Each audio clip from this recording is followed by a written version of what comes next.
Bonjour à tous, aujourd'hui on se retrouve avec Mehdi. Comment estimer correctement son bien immobilier? Écoutez, je me présente, je suis conseiller immobilier à l'agence de Century 21 à Riom. J'ai 35 ans et c'est moi qui vais vous expliquer un petit peu comment se déroule une estimation.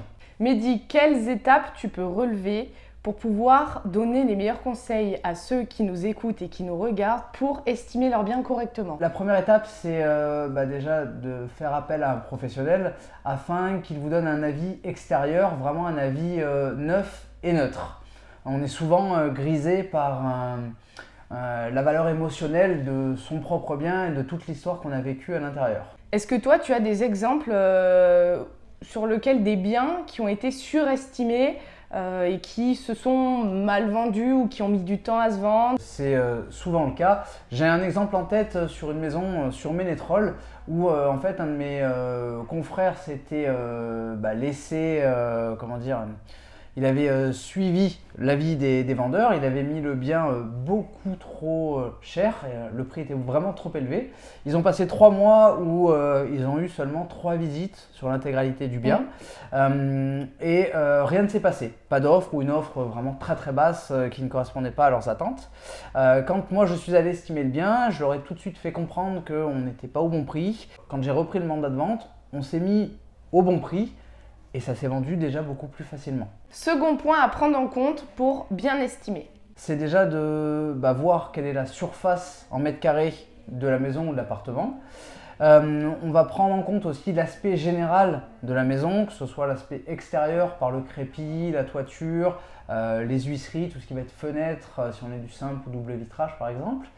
On va prendre aussi en compte l'état général de l'intérieur et bien entendu si on a un extérieur ou si on est sur une maison de bourg ou sur les appartements avec balcon ou terrasse ou sans aucun extérieur. Au bon prix du mandat, les biens peuvent se vendre entre 15 jours et 2 mois après la mise en ligne des photos et de l'annonce. Si on n'est pas sur des biens au niveau du cœur de cible, donc maison extérieure ou appartement avec terrasse ou jardin, on va avoir une inertie aussi qui sera un petit peu plus longue. Troisième point pour faire une bonne estimation.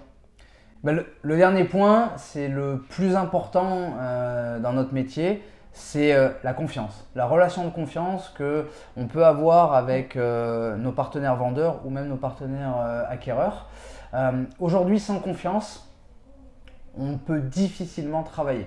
On veut accorder la vente de son bien à quelqu'un en qui on a confiance, qui va être honnête, qui va être sincère avec nous et avec qui il y aura une totale transparence pour pouvoir aboutir au mieux à notre projet.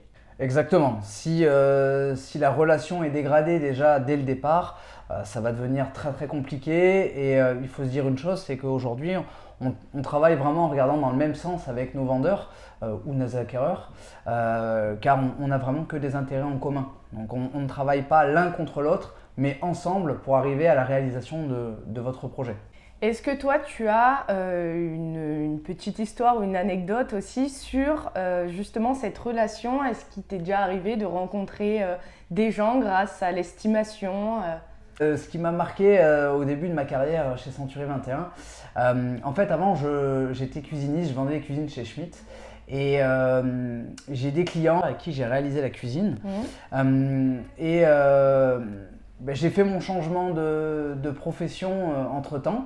Et un an après, alors que je distribuais des mailings dans les boîtes aux lettres, ces clients m'ont recontacté en me disant vous nous avez fait la cuisine il y a un an et aujourd'hui on veut vendre la maison.